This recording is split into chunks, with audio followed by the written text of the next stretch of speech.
Captain Ellis of the Andromedan scout vessel Horizon Seeker stared at the holographic display with growing unease. The readings couldn't be right.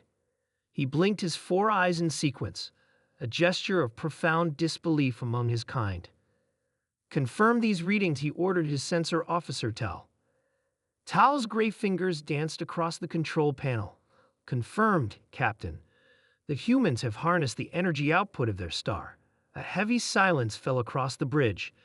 The Sol system had been under distant observation for nearly 2 Earth centuries, ever since humanity's first primitive radio signals had reached Andromedan monitoring stations. But what they were witnessing now defied all projections. How? Ellis finally asked. Their technological progression timeline suggested they wouldn't achieve this capability for at least another 300 cycles.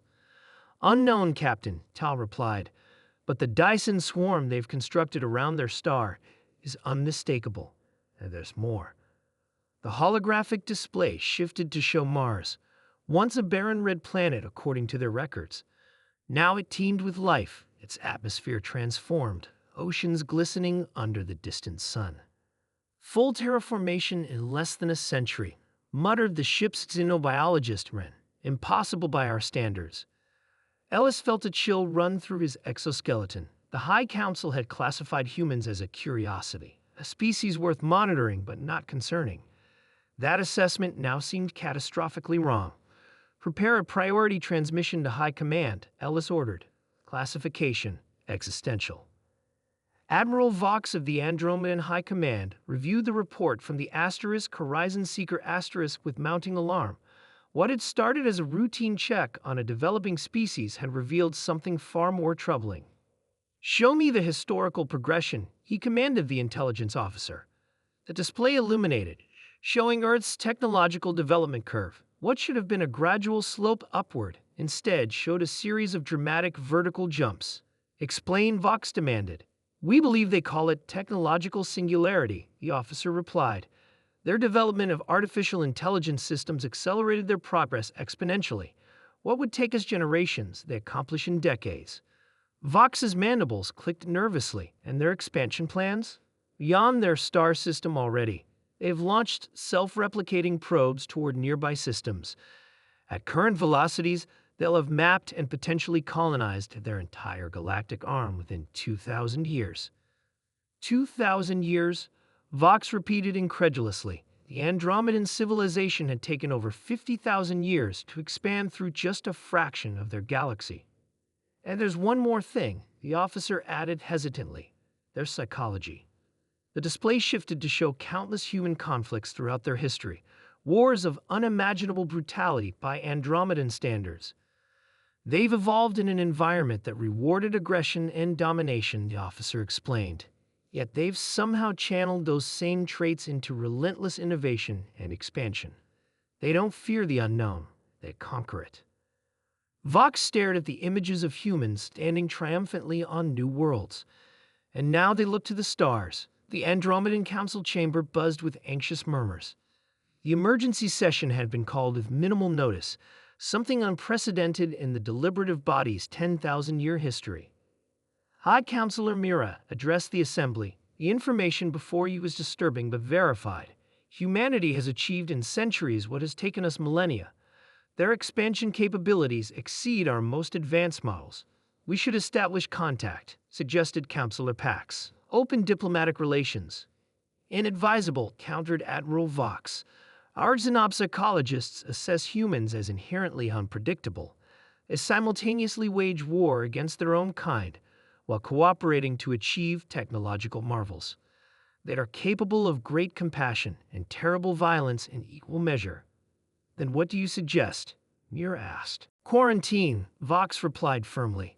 The entire Sol system and its neighboring sectors. No contact, no approach. We monitor from a distance and hope they don't detect us.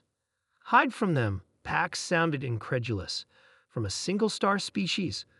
A single-star species that transformed a planet in a human lifetime, Vox reminded him. A species whose computational capabilities now exceed our own by several orders of magnitude. A species whose history suggests they will not react peacefully to perceived threats. Silence fell across the chamber as the implications sank in. "There's more," Vox continued. "Our long-range sensors have detected something troubling, that humans appear to be experimenting with the fabric of spacetime itself. They may be developing faster than light travel." The chamber erupted in panic. FTL travel had eluded even the most advanced Andromedan scientists. "The vote is simple," Mira called over the chaos. "Do we establish contact, or do we implement quarantine protocols?" The vote was nearly unanimous. For the first time in Andromedan history, an entire sector of space would be designated as forbidden territory. Years later, Captain Ellis found himself addressing a class of young Andromedan officers. His experience with the Sol system had made him something of a reluctant celebrity. "Why do we fear them?" asked a young cadet. Ellis considered the question carefully. "It's not fear in the conventional sense," he explained. "It's the recognition of something we don't understand and cannot predict. Humans call it thinking outside the box. But they don't just think outside the box, they destroy the box and build something new from its remains." He brought up the latest images from their long-range observations. Earth now glowed with concentrated energy signatures, while Mars teemed with life. The gas giants had been transformed into massive energy collection facilities. Millions of spacecraft moved through the system with purpose. In just 3 centuries since they discovered electricity, they'd achieved what took us 50 millennia. Ellis continued. "But it's not just their technological prowess that concerns us. It's their adaptability, their relentless drive." He switched to the final image, a human probe that had been detected at the edge of Andromedan space, having somehow slipped past their most advanced detection systems. "We fear them because they represent the unknown, and in all the universe, there is nothing more terrifying than potential unleashed." The classroom fell silent, young officers contemplating a future where humanity would inevitably discover they weren't alone. It wasn't a question of if, but when. And the Andromedans could only watch, wait, and wonder what would happen when humans finally turned their gaze toward Andromeda.